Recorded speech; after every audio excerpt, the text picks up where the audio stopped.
Hi అండి, welcome to Jakkampudi recipes. ఈరోజు మన రెసిపీ వచ్చేసి రాయలసీమ స్పెషల్ బెస్ట్ ఉల్లికారం దోశ. ఇది కడప జిల్లాల్లో ఆ చుట్టుపక్కల ప్రాంతాల్లో ప్రత్యేకమైన దోశ అండి. ఈ దోశకు వాడే ఉల్లికారం కానీ, ఈ దోశలో వేసే చట్నీ కానీ ఆ దోశకి ఇంకా అద్భుతమైన టేస్ట్ని ఇస్తాయి అన్నమాట. ఆ ఉల్లికారము, ఆ పల్లి కొబ్బరి చట్నీ అనేది ఎలా చేసుకోవాలి ఏంటనేది కడప స్టైల్లో మీకు ఈరోజు ఈ వీడియోలో చూపించబోతున్నానండి. లాస్ట్ వరకు కూడా స్కిప్ చేయకుండా వీడియో మొత్తం చూసేయండి. అలాగే దోశ పిండిలో ఇవి కనుక కలిపి వేశారంటే దోశ అనేది చాలా స్పంజీగా, సాఫ్ట్గా, దూదిలాగా ఉంటుందన్నమాట. అస్సలు గట్టిగా ఉండకోకుండా చాలా క్రిస్పీగా ఉంటుంది. ఆ సీక్రెట్ ఇంగ్రీడియంట్స్ ఏంటి అనేది మీకు ఈ వీడియోలో చూపిస్తాను. లాస్ట్ వరకు కూడా స్కిప్ చేయకోకుండా వీడియో మొత్తం చూసి ఆ టిప్స్ని మీరు ఫాలో అయ్యి మీరు కూడా ఈ కడప ఉల్లికారం దోశని ఎంజాయ్ చేయండి. ఇప్పుడు మనం వీడియోలోకి వెళ్ళిపోదాం. ముందుగా రైస్, ఇవి వచ్చేసి మీకు కోటా రైస్ అని దొరుకుతాయి కదండి, రేషన్ బియ్యం. అవైనా తీసుకోవచ్చు, లేదా మనకి దోసల బియ్యం అయినా దొరుకుతాయి కదా, ఆ దోసల బియ్యం అయినా సరే వాడుకోవచ్చు అనమాట. నేను ఈ కప్పుతో 2 కప్పుల వరకు దోస బియ్యం అనేవి తీసుకున్నాను. మనం ఏ కప్పుతో అయితే రైస్ తీసుకుంటామో అదే కప్పుతో మినపగుళ్ళు అనేవి తీసుకోవాలి, లేదా మినపప్పు అయినా మీరు వాడుకోవచ్చు. ఇలా 1 కప్పు వరకు మినపగుళ్ళు వేసుకొని, ఒక 2 టీ స్పూన్ల వరకు మెంతులు యాడ్ చేసుకొని, ఇలా వాటర్ పోసుకొని బాగా కడగండి. 2-3 సార్లు కడిగారంటే దానిపైన ఉన్న ఆ తెల్ల పొట్టు మొత్తం పోయి మనకి క్లీన్ అయిపోతాయి అన్నమాట. ఈ వాటర్ మొత్తాన్ని వంపేసి ఇప్పుడు ఇందులో వాటర్ పోసుకొని ఒక 6 గంటల సేపు కానీ, లేదా ఒక 7 గంటల సేపు కానీ ఈ బియ్యాన్ని నాననివ్వండి. మనకి ఎంత ఎక్కువగా నానితే అంత మంచిగా దోశలు అనేవి చాలా సాఫ్ట్గా వస్తాయి అన్నమాట. ఇప్పుడు చూడండి, మనకి 6 గంటల తర్వాత రైస్ అనేది ఇలా నానిపోయినాయి కదా చక్కగా. మనం ఇలా పట్టుకుంటే తునకలు అవ్వాలన్నమాట. మీకు ఇప్పుడు చూపిస్తాను చూడండి. ఇదిగోండి, ఇలా నలిపితే చాలు, మనకి బియ్యం మొత్తం కూడా చిన్న చిన్న ముక్కల కింద అయిపోతుంది, చూసారా. ఇలా అయిన తర్వాత ఇందులో ఉన్న వాటర్ మొత్తం వంపేసి ఒక మిక్సీ జార్ తీసుకోండి. ఈ మిక్సీ జార్లో ఈ మినపప్పు 2 గుప్పుల వరకు వేసుకొని కొంచెం లైట్గా వాటర్ యాడ్ చేసుకొని మిక్సీ పట్టేయండి. అలాగే వేరొక బౌల్లో అటుకులు వచ్చేసి 1 కప్పు వరకు తీసుకోండి. నేను అదే చెప్పాను కదండి, సీక్రెట్ ఇంగ్రీడియంట్ ఇదే వాడి చేస్తారండి హోటల్స్లో. అందుకే మనకి దోశలు అనేవి చాలా సాఫ్ట్గా దూదుల్లాగా వస్తాయి అన్నమాట. ఈ అటుకుల్ని వాటర్ పోసి ఒక 10 నిమిషాలు నానపెట్టేయండి. ఇప్పుడు ఈ అటుకులు నానిన తర్వాత మనం ఇప్పుడు పప్పు పట్టుకుంటున్నాం కదా మిక్సీలో వేసి, ఆ పప్పుతో పాటు ఈ అటుకులను కూడా మిక్సీ పట్టేయండి. ఇదిగోండి, పిండి అనేది మనకి ఇలా వస్తుందన్నమాట. మధ్యలో చిన్న వీడియో క్లిప్ అనేది మిస్ అయింది, ఏమనుకోవద్దండి. ఇదిగోండి, పప్పు అనేది ఇలా వస్తుందన్నమాట. అదేనండి, మిక్సీ పట్టిన వీడియో క్లిప్ అనేది మిస్ అయింది. ఇలా వచ్చిన ఈ బ్యాటర్ని ఒక 6 గంటల సేపు మూత పెట్టి పక్కన పెట్టేసుకోండి. ఇప్పుడు ఈ దోశలోకి పల్లి కొబ్బరి చట్నీ అనేది హోటల్ స్టైల్లో ఎలా చేసుకోవాలి ఏంటనేది ఈ వీడియోలో చూసేద్దాం. చూడండి, చూస్తుంటేనే నోరూరిపోతుంది కదా. ఇప్పుడు గ్యాస్ వెలిగించుకొని ఒక కళాయి పెట్టుకొని ఇందులో 1 కప్పు వరకు పల్లీలు అనేవి తీసుకోండి. ఈ పల్లీల్ని కళాయిలో వేసేసుకొని దోరగా వేయించుకుందాం. లో ఫ్లేమ్లో పెట్టి వేయించితే మనకి దోరగా చక్కగా వేగుతాయండి. ఆ హీట్ అనేది పల్లి లోపల వరకు వెళ్ళి దోరగా వేగుతుంది ఎప్పుడైనా సరే. ఈ టిప్ అనేది గుర్తుపెట్టుకోండి. మనం ఎక్కువ హై ఫ్లేమ్లో పెట్టేసామంటే పల్లీలు మాడిపోయే అవకాశం ఉంది. ఇప్పుడు ఒక ప్లేట్లోకి పల్లీలను తీసుకొని అదే కళాయిలో 2 టీ స్పూన్ల వరకు ఆయిల్ వేసుకోండి. ఇప్పుడు ఇందులో పోపు దినుసులు వచ్చి ఒక 2 టీ స్పూన్లు వేసుకొని, ఒక 4 పచ్చిమిర్చిని కూడా వేసుకొని ఇందులోనే 1 కప్పు వరకు పచ్చి కొబ్బరి అనేది యాడ్ చేసుకోండి. ఇలా యాడ్ చేసుకొని పచ్చిమిర్చి ప్లస్ మనకి పచ్చి కొబ్బరిని కూడా దోరగా వేయించుకోవాలి. ఇప్పుడు వీటిని దింపి పక్కన పెట్టుకోండి. ఇవి చల్లారే లోపల మిక్సీ జార్ తీసుకొని పల్లీలను వేసేసి, ఇప్పుడు మనం వేయించి పక్కన పెట్టుకున్నాం కదండి, చల్లారిన ఈ పచ్చిమిర్చి కొబ్బరిని కూడా ఇందులో వేసేసుకుందాం.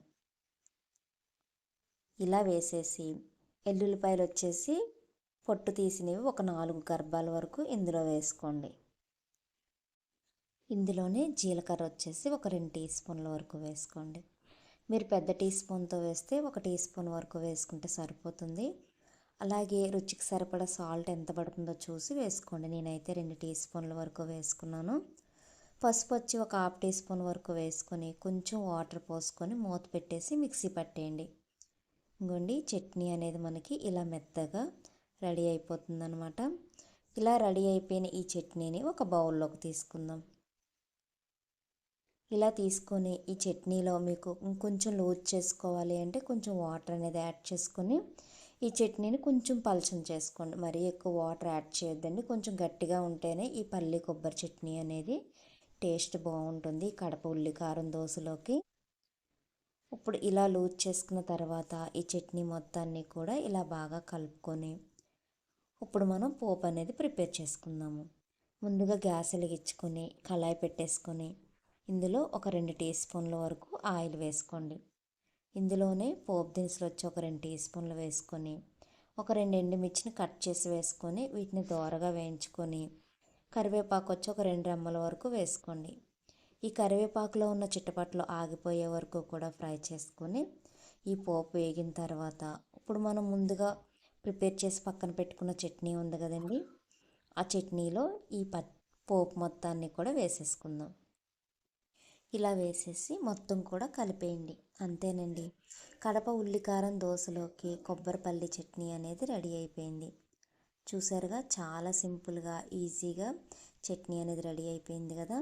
ఇప్పుడు మనం ఉల్లికారం అనేది కూడా ప్రిపేర్ చేసుకుందాం. ముందుగా ఒక బౌల్లో వాటర్ తీసుకొని ఒక 4 ఎండుమిర్చిని నానబెట్టి పక్కన పెట్టుకోండి.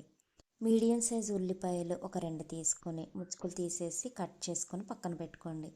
ఇప్పుడు ఒక మిక్సీ జార్ తీసుకొని ముందుగా నానబెట్టుకున్న ఎండుమిర్చిని ఈ మిక్సీ జార్లో వేసేసుకొని కట్ చేసుకున్న ఉల్లిపాయలను కూడా ఇందులో వేసేయండి. మనం ఇప్పుడు కడప ఉల్లికారాన్ని ప్రిపేర్ చేసుకుంటున్నాము. ఉల్లిపాయలు కూడా ఇందులో వేసేసి ఇందులో జీలకర్ర వచ్చి ఒక 2 టీ స్పూన్ల వరకు వేసుకోండి. ఇందులోనే సాల్ట్ వచ్చి ఒక టీ స్పూన్ వరకు వేసుకోండి.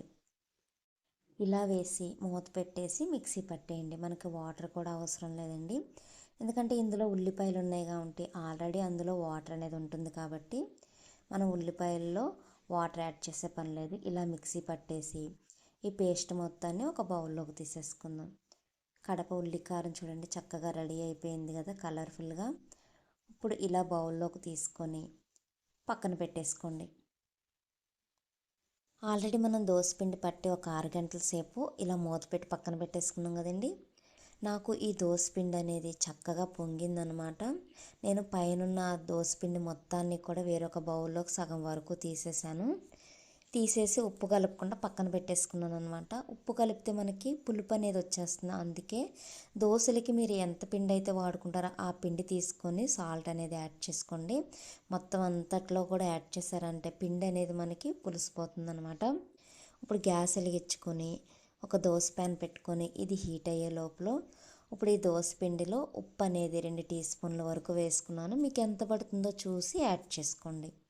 ఇలా యాడ్ చేసుకొని బాగా కలిపేసుకున్న తర్వాత నేను వాటర్ అస్సలు యాడ్ చేయడం లేదండి. మనకి ఇలా థిక్గా ఉంటేనే దోశ అనేది పర్ఫెక్ట్గా వస్తుంది.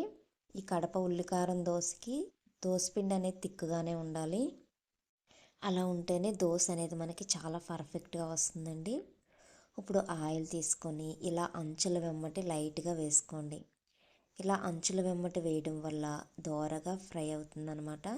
ఇలా ఫ్రై అయిన తర్వాత పైన చూడండి మనకి పిండి పచ్చిగా లేకుండా ఇలా మొత్తం ఫ్రై అయిన తర్వాత మనం పట్టుకున్న కడప ఉల్లికారాన్ని ఈ దోశ పైన ఇలా అప్లై చేసేయండి.